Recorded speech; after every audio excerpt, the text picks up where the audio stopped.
The warning pierced the sweltering Texas atmosphere like a bullet through crystal, momentarily freezing time. "That jet's been tampered with. Don't fly it." Engines hummed steadily on the sleek white private aircraft at the runway's distant end, shimmering under Amarillo's blazing sun. Security personnel reacted first. 3 men in black with communication devices, hands instinctively moving toward their weapons. Then, the crew turned. Finally, Norman Hale himself looked down from his position atop the mobile staircase, one hand gripping the railing, the other shielding his eyes from the glare. His impeccably tailored silver-gray suit barely rustled in the breeze. At 72, Hale embodied achievement. Precise lines, everything deliberate and finished. But now, his expression clouded with concern. The voice belonged to a child. She stood no taller than his Gulfstream G700's wheel, perhaps 13 or younger.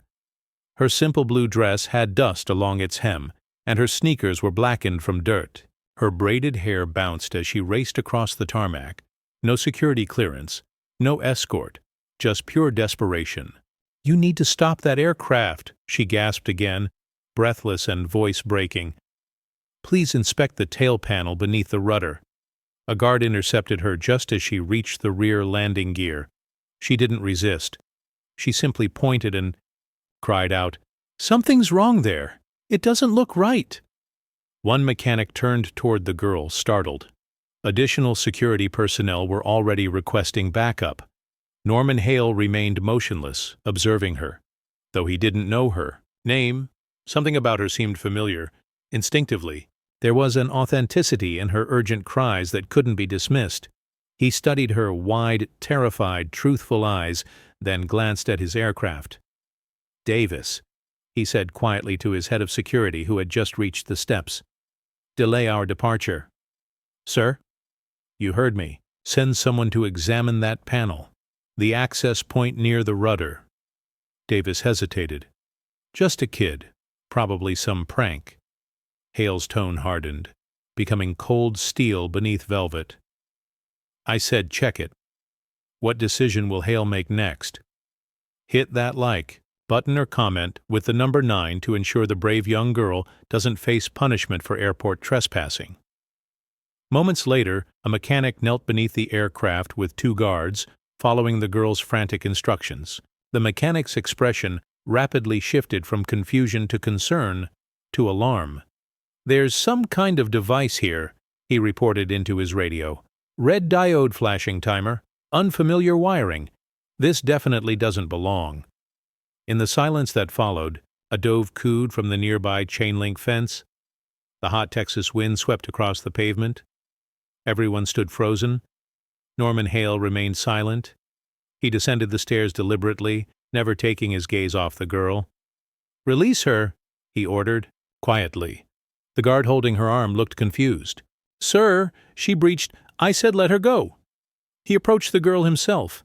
She stood trembling, hands clenched into fists, dirt smudged across one cheek. "What's your name?"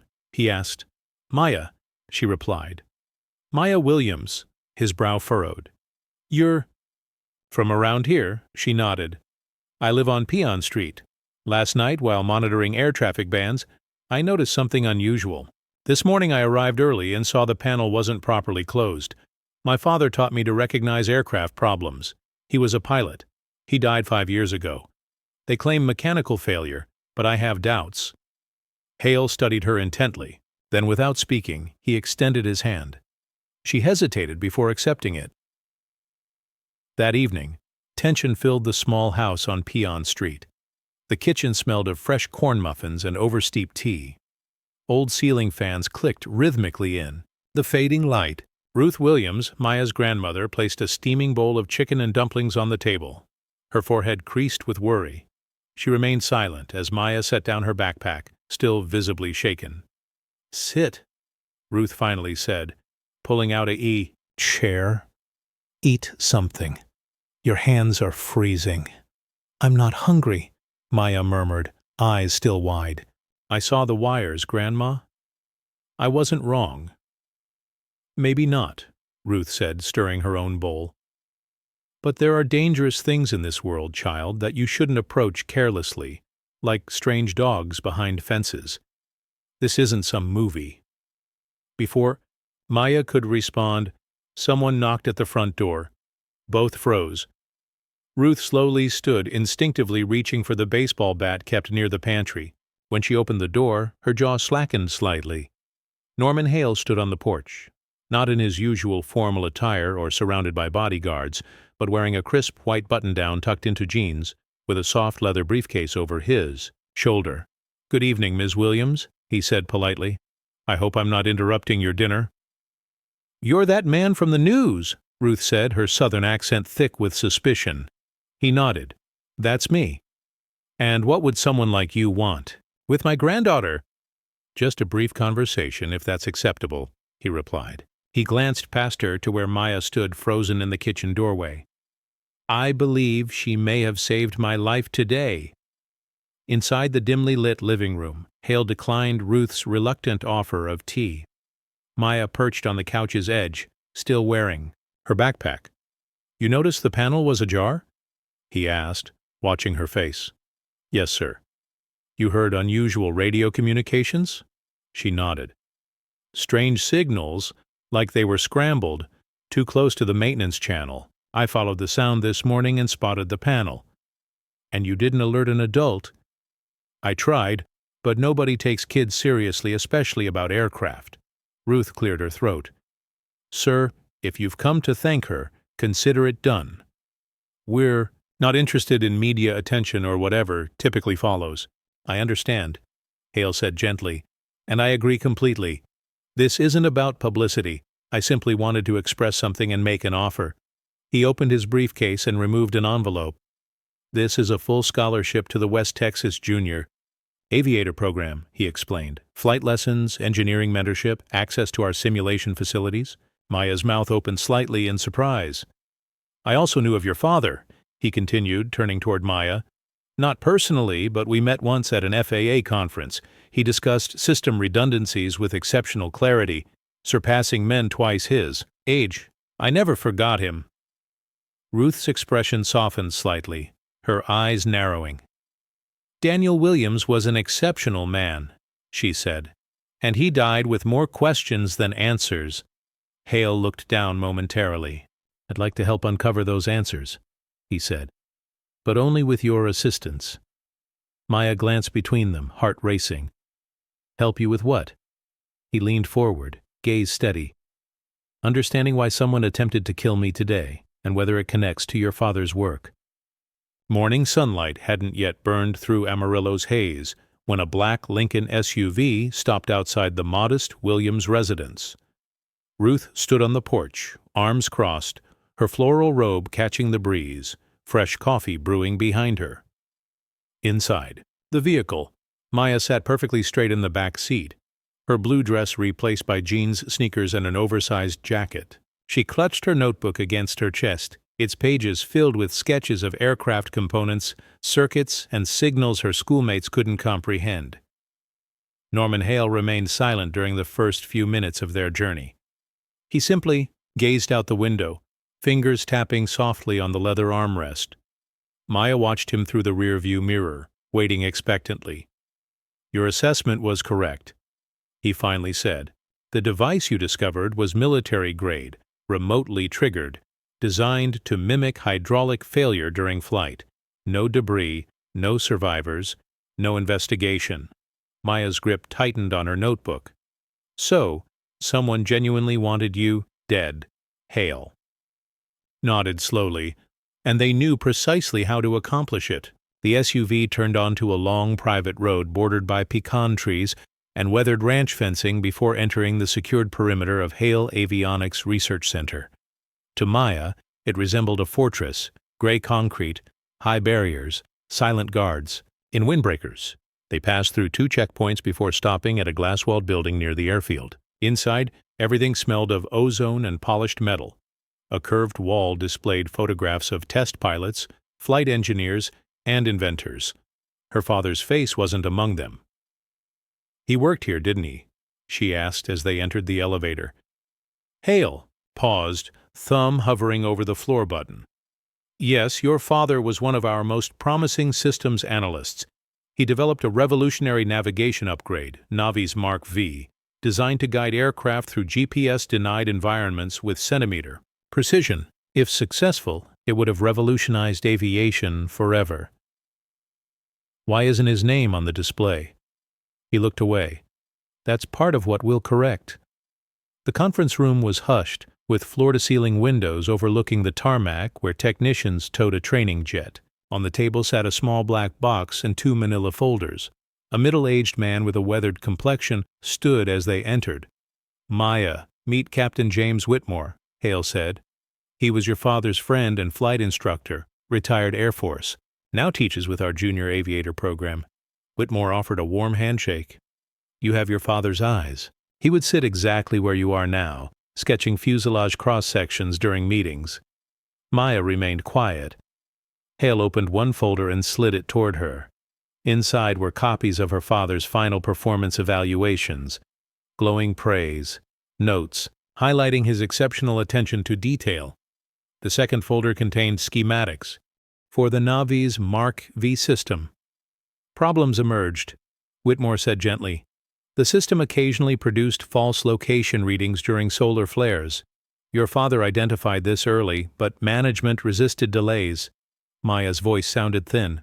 "And then his plane crashed." Hale nodded. The official cause was documented as structural failure.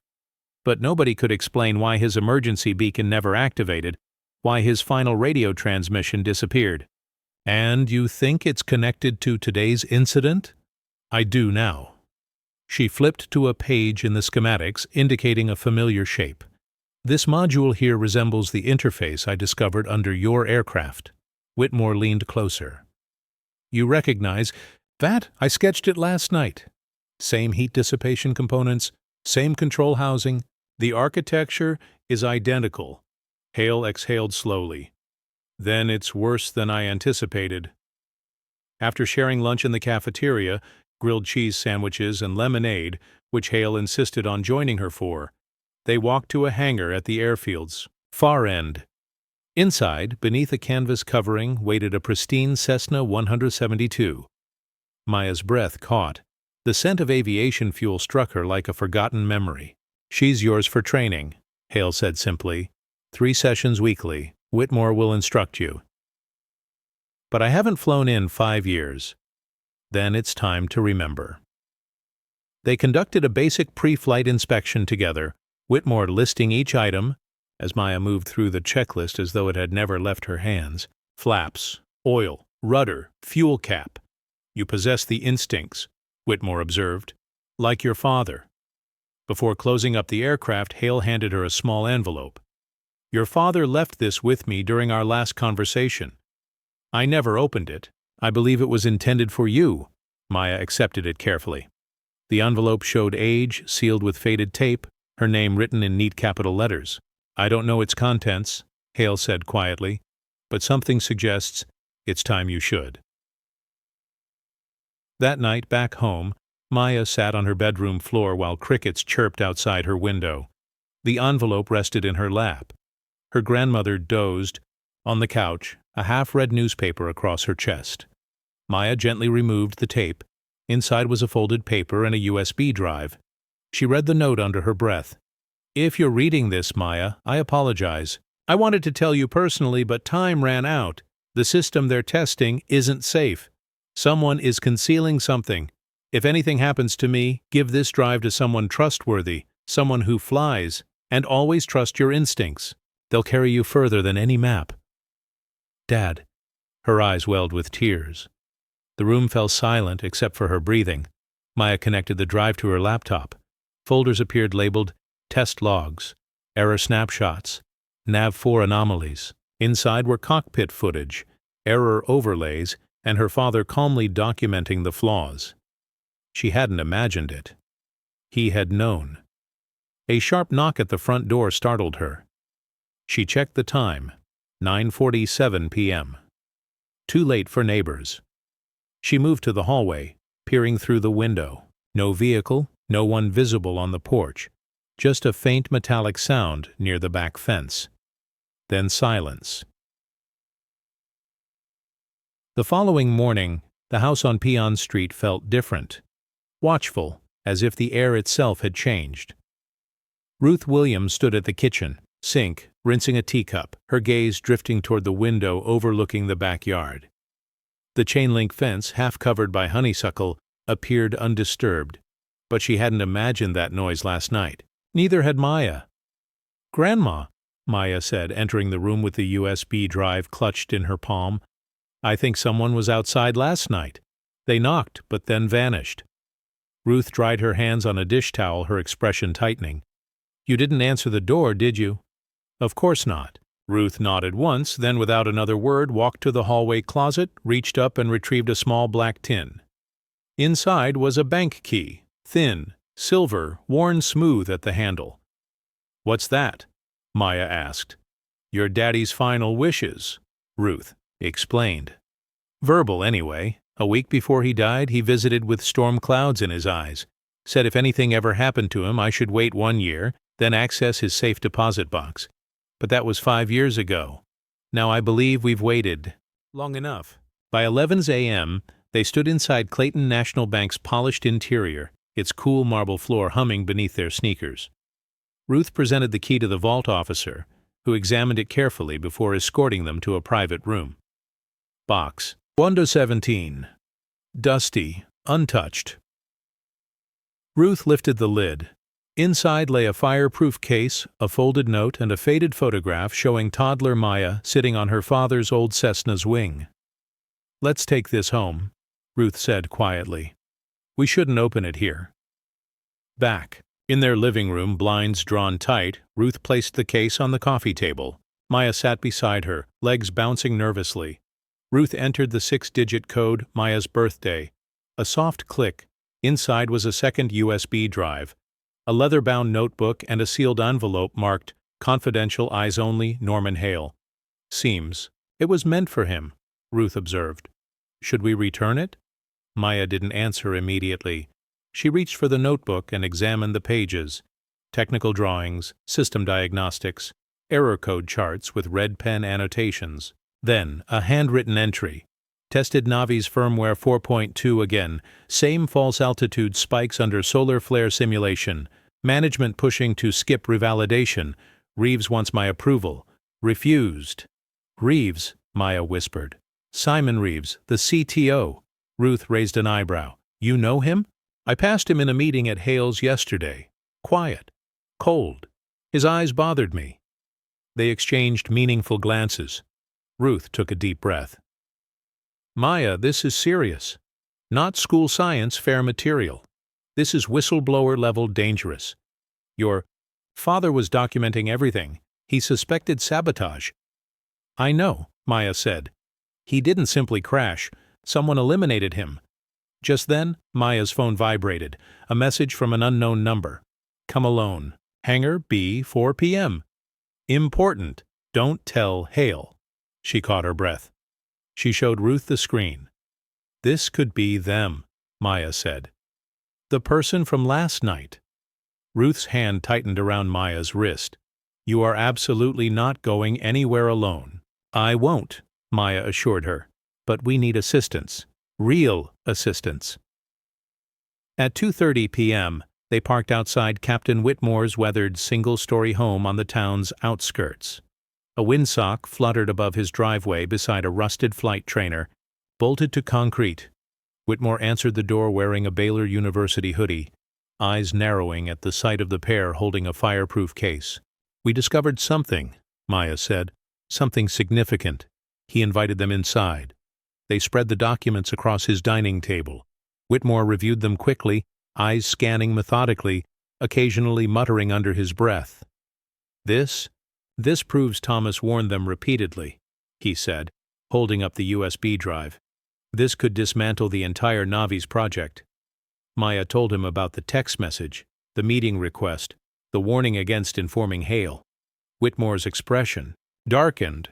"I know that hangar," he said. "Unused since 2019, isolated, no surveillance. If someone's luring you there, conversation isn't their intention." He stood abruptly and approached a locked drawer, removing a government-issued satellite phone. I'm contacting Special Agent Dana Morales, FBI. She worked with your father once, on a military pilot safety audit. She's intelligent, fearless. He looked at Maya.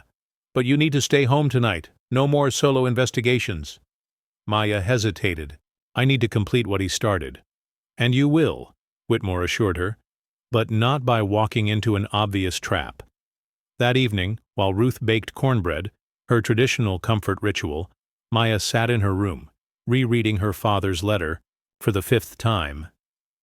The words burned into her mind. Someone is modifying my test data. They believe I don't notice. I do. Reeves offered payment for my silence. I refused. Her fingers hovered over the USB drive. Then she retrieved her laptop and reopened the files. Within a folder labeled Crash Analysis, she discovered something previously overlooked, a cockpit recording from her father's final moments. She pressed play. System error. Navigation drift increasing. Altimeter shows 5,000, but we're in clouds. This isn't right. Manual override. The audio crackled, followed by silence. Then a faint voice. Execute before he files. Maya froze. A man's voice, calm, calculated. Make it appear like failure. Then impact. She stared at the screen, heart pounding. That voice wasn't her father's, and it wasn't panicked. It was deliberate. Maya, Ruth called from the kitchen. Someone's here. She quickly grabbed the USB and rushed to the front. Through the screen door, she saw Norman Hale's silhouette beneath the porch light, holding his hat in both hands. Evening, Miss Williams, he said softly. We need to talk. Something has developed, and I believe we're all in danger. The screen door creaked as Norman Hale entered, rain-soaked from an unexpected Amarillo drizzle absent from forecasts. Ruth offered him a towel. He declined with a polite headshake, his gaze fixed on Maya. I just finished a call with an FAA contact, he said quietly. They confirm my fears. The system your father evaluated, Navi's Mark V, received final approval. Last month, despite protocol violations and has already been installed in 6 aircraft, Maya's hands tightened around her notebook. Even with the documented errors? They falsified the data, Hale said grimly. Someone altered the trial logs before the final review, which suggests your father's crash wasn't isolated. It might have been experimental. Silence filled the living room, broken only by the refrigerator's hum and the mantel clock's ticking. Ruth's expression had stilled, like a mother hearing a truth she'd sensed deep within for years, but never dared acknowledge. I believe we should go. Public, Hale suggested. Release the documentation, arrange a press conference, force the board to suspend the project. Maya shook her head. That approach won't succeed. Why not? Because the board's compromised, she explained. Simon Reeves isn't merely CTO. He has military contract backing. If this gets suppressed again, they'll target me next. Or you. Hale nodded slowly. Then we move quickly. I have a contact at the Houston Sentinel. They've covered whistleblower cases previously. They'll protect your identity. I received an anonymous message yesterday, Maya revealed. It instructed me to meet at Hangar B at 4:00, not to inform anyone. Hale's expression darkened. Who else knows? Just Whitmore and Grandma. That's not a message, Hale muttered. It's bait. The rain subsided by late afternoon, leaving shimmering oil-slick puddles across the airport tarmac. Hangar B stood at the far corner of the Hale Avionics testing complex, a squat metal structure half consumed by prairie grass and neglect. No lighting, no surveillance, forgotten. But Maya went anyway. Not alone. She sat in Whitmore's old Ford truck parked a block away while Hale waited nearby with Special Agent Dana Morales, her FBI badge concealed in her coat pocket, eyes sharp as flint. Are you certain about this? Whitmore asked as she adjusted the hidden microphone in her jacket collar. I have to, Maya insisted. If someone plans to silence me, I want to see their face. She exited alone, the wind pressing her hair against her face. Inside the hangar, the atmosphere was stale, smelling of rust and spilled fuel. She waited 1 minute. 2. Then the far door creaked. Footsteps approached. A tall man emerged from the shadows. Gray trench coat, pressed slacks, hands behind his back, like a professor preparing to lecture. Simon Reeves. "I suspected you'd come," he said smoothly. "Courage and naivety often appear identical at your age." Maya didn't flinch. "You knew my father?" I admired him. Brilliant, methodical. Unfortunately, also inconvenient. Her stomach churned. "You killed him." Reeves offered a sad smile. "He made a choice. I presented an alternative. He declined. So I proceeded." He stepped closer, his footsteps echoing. "You possess that same stubborn determination," he observed. "I warned Hale against excavating old secrets, but he never recognized when to stop."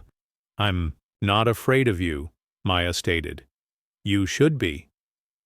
He turned, reached behind a rusted tool cart, and revealed a small black box identical to the sabotage device she'd discovered under Hale's aircraft.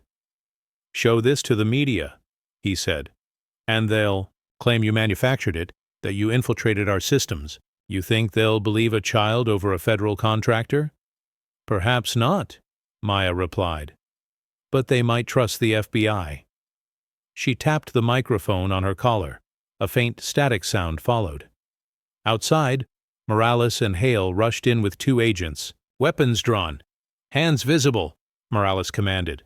Reeves remained motionless, though the cold amusement in his eyes flickered briefly. He raised his hands slowly, like someone disappointed rather than defeated. "Clever girl," he muttered at Maya. "Just like your father." Later that night at the Williams residence, lights burned late. Ruth prepared her famous lemon chicken soup. Maya sat exhausted at the kitchen table, her father's notebook of equations beside her. Whitmore sipped sweet tea in the corner, feet crossed, finally smiling. Morales had secured the device as evidence. Reeves faced charges of obstruction, falsification of federal records, and conspiracy to commit sabotage. But the struggle wasn't complete. "Now begins the challenging phase," Hale said, placing a legal envelope on the table. "We testify before the FAA, potentially the Senate. This situation won't simply disappear."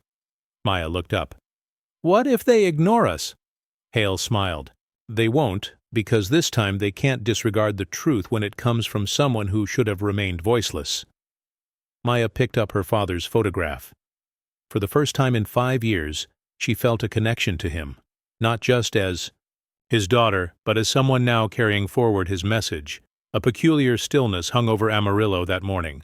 Not silence exactly, but the kind of quiet that precedes a storm, when the world pauses momentarily.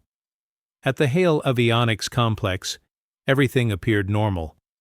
Technicians moved through corridors, phones rang, security badges beeped, but beneath the surface, tension crackled like static electricity. Maya sat in the third-floor observation room, focused on the flight simulator screen before her. The headset around her neck retained warmth from use. She had trained with Captain Whitmore for 3 consecutive days. Steep turns, stall recovery, emergency communications protocols, but her thoughts weren't on flying.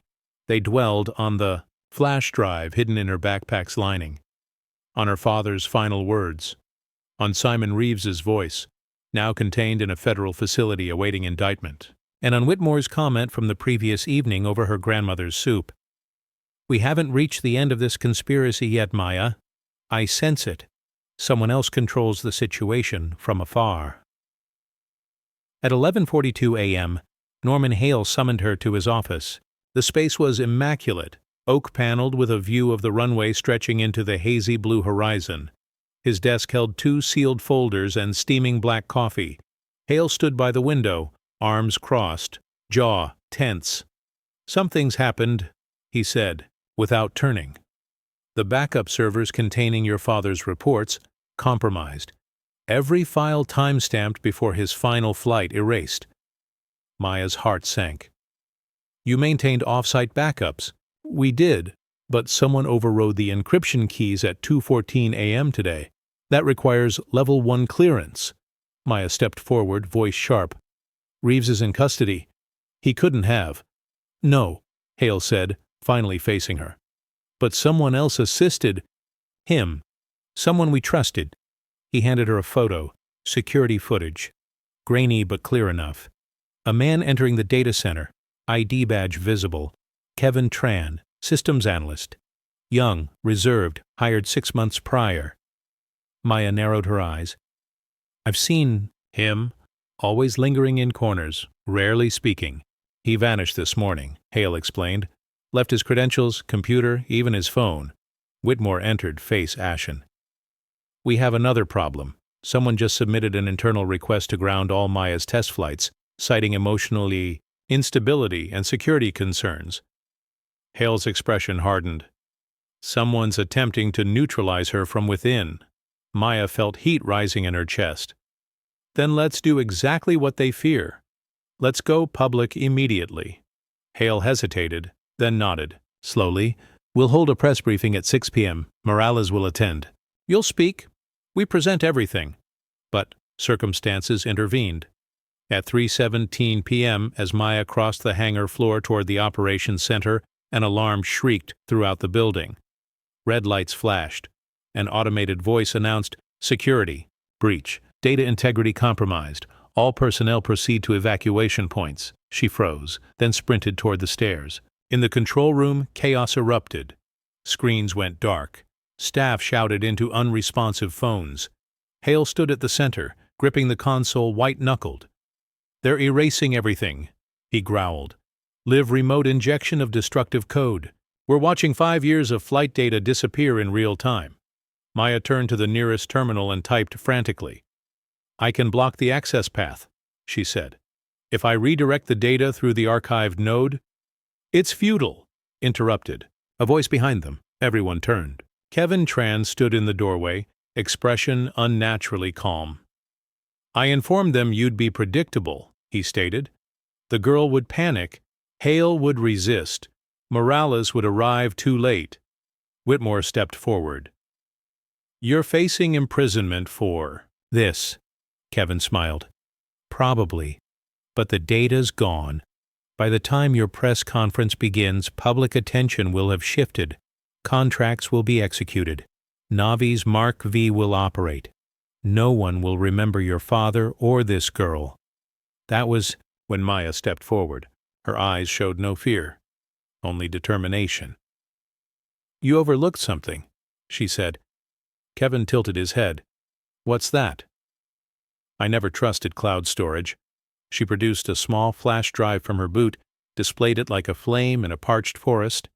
"This contains everything," she declared. "The logs, cockpit audio, source code modifications, and it's completely independent from your network. You can't touch it." Kevin's eyes narrowed. Profound silence filled the room. "Good," Hale whispered behind her. "Now run." They escaped through service tunnels beneath the facility. Captain Whitmore drove with youthful intensity, tires screeching around corners toward downtown's courthouse. The press conference relocated to the city library's civic hall. Morales had secured the building. The Sentinel was broadcasting live. Dozens of journalists waited. The world finally watched. Maya approached the podium as the clock showed 6:04 p.m. Lights, cameras, expectant silence. She took a deep breath, looked directly into the camera, and began. "My name is Maya Williams. 5 years ago, my father died in a crash classified as accidental. He was a pilot, an engineer, a father, and he was correct." She held up the flash drive. "This evidence proves the navigation system being implemented in commercial aircraft now is dangerous. My father attempted to prevent this. They silenced him. They tried to silence me. Today I speak." She paused before adding, voice unwavering. "Justice doesn't always announce itself loudly. Sometimes it whispers through interference, but it never remains silent forever." That night after the conference, she sat alone on the library rooftop with paper cup hot chocolate, city lights twinkling far below. Hale joined her without speaking. "Your father would feel proud," he said eventually. Maya didn't respond immediately. "It doesn't feel concluded," she said quietly. "It isn't," Hale agreed. But this marks the beginning of resolution, and that's how all storms eventually break. 2 months later, the Texas sky stretched vast and clear above Amarillo's peaceful airfield. It was Saturday morning, the kind that promised new beginnings. Maya Williams stood on the tarmac, securing her boots, while the breeze tugged at her new pilot jacket sleeves. A Hale Avionics emblem adorned her right shoulder, with her name embroidered. Beneath, in bold white lettering, Williams M. The sense of fuel and sun-warmed asphalt filled the air as she approached the hangar where a gleaming Cessna 172 waited, nose pointed toward the horizon, polished, prepared, eager. Captain Whitmore leaned against the doorframe, arms crossed, aviator sunglasses reflecting light. "You've completed the required hours," he noted. "Passed all examinations. Certain you're ready for solo flight?" Maya grinned. "Been ready since I first grabbed that radio and shouted across the runway," he chuckled. "Good. Remember your father's first solo launched from this exact strip. Same direction. Runway 18. Maya nodded, emotion tightening her throat. "I know. He—" handed her a folded paper. Flight plan approved and filed. Without further comment, he stepped back, releasing her to proceed. Inside the cockpit, everything felt strangely familiar. The anticipation, the checklist on her lap, the headset crackling to life. Her fingers moved almost instinctively. Fuel pump, flaps, trim, brakes. She paused before turning the ignition. From her jacket pocket, she withdrew a small laminated photograph. Her father in uniform, smiling with wind-blown hair and a grease smudge on his cheek, arm around a toddler with curly braids clutching a juice box. She secured it to the dashboard with a clip and smiled. "You're coming with me," she whispered. Then she turned the key. The engine roared to life. Below on the observation platform, Ruth stood in the shade, one hand pressed to her heart. Hale stood nearby in a charcoal blazer, surrounded by media representatives and officials. A banner behind them proclaimed, "The Ethan Carter Legacy Flight Program, in memory, in justice." Agent Morales delivered a brief address. The FAA issued an official statement confirming Navi's Mark V's suspension pending federal investigation. Simon Reeves had admitted guilt. Kevin Tran had become a state witness. A grand jury was forming, but none of this occupied Maya's thoughts. Now, she was airborne. The Cessna climbed steadily, Amarillo diminishing beneath her, the pattern of streets and buildings blending into the golden-green landscape of late spring. Her hands held the yoke confidently, eyes scanning the sky, instruments functioning normally, altitude increasing. At 3,000 feet, she leveled off, verified headings, and switched to internal communications. Silence, then softly, a voice, not real, she recognized.